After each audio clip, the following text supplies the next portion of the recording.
place to slow the spread of coronavirus. Most people can only leave their homes for essential supplies, medical needs, or to exercise once a day. There's still discussion over what jobs are deemed important enough for people to carry on going to work.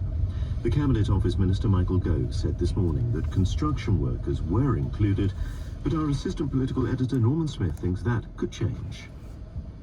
The difficulty, of course, as we've seen on the London Tube, is they are adding considerably to the sheer volume of people getting on the reduced tube service, which means people are packed in like sardines on some trains, which of course is absolutely not what you want to happen. More so because many health workers have to get public transport in. So I suspect we may well see a rethink on construction workers. Interesting too, Sadiq Khan, the Mayor of London, quite clearly saying no. The police will be given powers to enforce the measures to stay indoors. Martin Hewitt of the Police Chiefs Council says he hopes the public will be sensible. The vast majority of people, I am sure, will be out there for a legitimate purpose.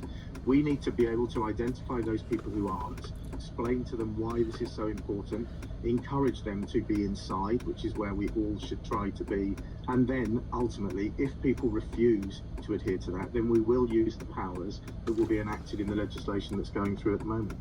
NHS staff on the front line are still reporting a shortage of protective gear, despite assurances from the Health Secretary Matt Hancock that everything was being done to provide it. Dr Rinesh Parmar is an anaesthetist and chairs the Doctors Association UK.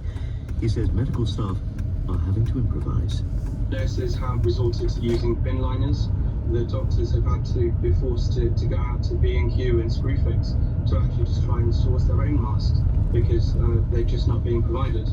And in general practice, we've had an email just this morning saying that only 4 masks have been provided, and they're asking Matt Hancock, how long do they expect this to last?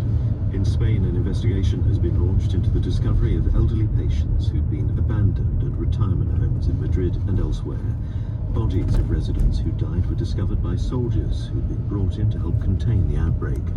Spain is the European country worst hit after Italy, reporting another 500 deaths this morning. The International Olympic Committee says it's talking to the Japanese government about the possible postponement of this year's Games in Tokyo. A spokesman for the IOC said the Tokyo 2020 Organizing Committee was also involved in the discussions and that the outcome would be communicated in due course. The illustrator who drew the characters for the Asterix the Gaul comic books has died. Albert Uderzo was 92. His cartoons of the warriors in France holding out against the Romans first appeared in 1959. BBC News. The concept of cathedral thinking dates back to medieval times when architects and stonemasons would start construction on our great cathedrals knowing they wouldn't see the work completed in their own lifetimes. Now on Radio 4, Ian Sampson meets those daring to dream beyond their own lifespans and wonders how he might go about doing so himself in the Cathedral Thinkers.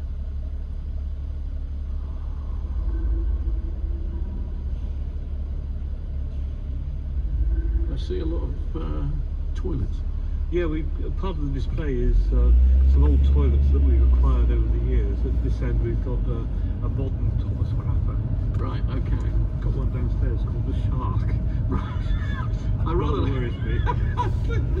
The deluge. What's that? The Symphonique. I don't know what you're doing that one.